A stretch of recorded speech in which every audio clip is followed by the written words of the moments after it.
Learn to use contrast and talk about love with a strong mind. In love theory, contrast actually refers to the attitude between two people in a relationship. The more calm and composed you are, the more you attract each other.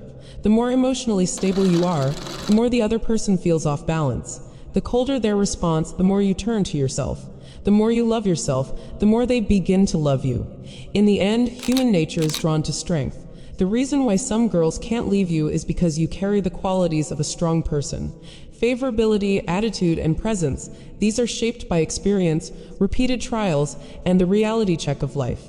Let's understand why it's not always easy to build a real relationship from the start. Once you understand this knowledge, your relationships can last much longer. The relationship between people is about screening, not catering. When you're looking for a partner, it's like answering a multiple choice question. You want to choose the person who fits you, not change the entire question just to fit their answer. We're not here to change ourselves just to match someone's preferences. We choose someone who suits us. Only strong people have the right to choose. Those who aren't strong try to force their way into relationships by changing themselves, pleasing others, relying on flattery, or pressuring the other person to stay. But if one day the strong person stops choosing you, there's nothing you can do but walk away. If you've been relying on flattery or over-accommodating them, the moment they switch off, you lose them. So stop trying to please people. Don't be the one constantly texting first. Don't drop everything the moment they send you a message. If they reply after hours and you were waiting the whole time, you'll start wondering what went wrong. You'll question yourself constantly. Did I say something bad? Did I make them uncomfortable? You'll begin analyzing their behavior every second, and in the process completely lose yourself. You won't even have your own life to talk about anymore. That's not love, that's self-destruction. The correct approach is to be self-centered in a healthy way. Learn to love yourself first, then give love to others. For example, when you invite someone to chat or play a game, it should be because you have time and you're in the mood, not because you're chasing them. Don't delay your own work or your responsibilities for someone else. Finish your own tasks first, then connect with them. Everyone grows up in a different environment with different values and experiences. So don't change your mind too easily just because someone disagrees. Let's say you think $300 for a practical bag is reasonable, but they think $3,000 for a small designer bag is worth it. Instead of forcing yourself to agree with their taste, stop and think, are we even compatible? Don't try to convince yourself. If you give in every time, you'll throw off your financial balance, and your emotional one too. Remember, adult love isn't about blind devotion. It should be grounded, not just sweet. There's a deeper rule in love that few people talk about. The more eager you are, the colder they become.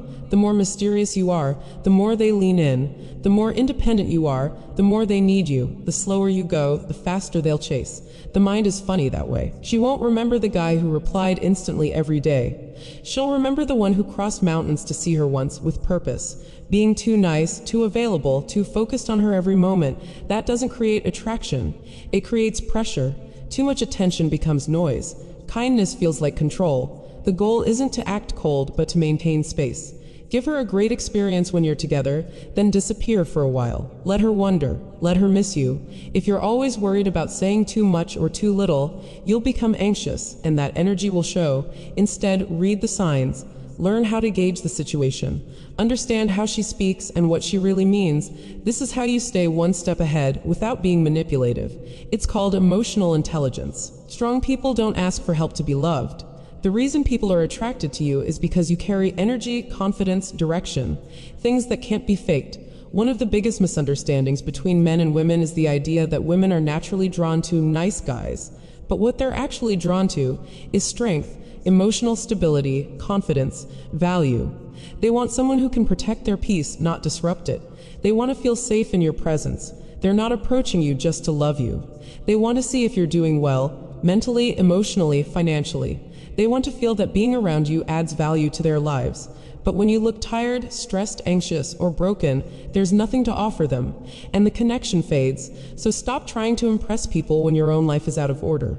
They liked your confidence and strength, not your current struggle. If you become someone who needs constant validation, if your only happiness and sense of self comes from their approval, you'll lose yourself, and they'll lose interest. Don't rely on love to give your life meaning. Build a meaningful life first, and love will follow. Here's a mistake many people make.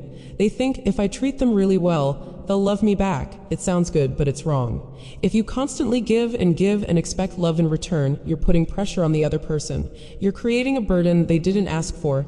Let's say you're constantly buying gifts, doing favors, or treating them like royalty, even when you're not officially together. They may feel thankful, but also guilty. They didn't ask for all that. Now they feel like they owe you something. That's not attraction, that's pressure. When you give everything too soon, you lower your own value. You've shown all your cards, lost all your mystery.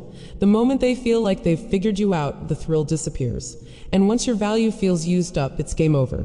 So don't try to earn love by overgiving. Real love isn't one-sided. It's not sacrifice without return. It's mutual growth, respect, and balanced energy. Don't give so much that you drain yourself. If someone can't meet you halfway, they're not meant to go the full distance. And finally, I don't have a wild horse in my yard, but I'm growing high-quality grass. And when the horse gets tired of running, it'll come find me.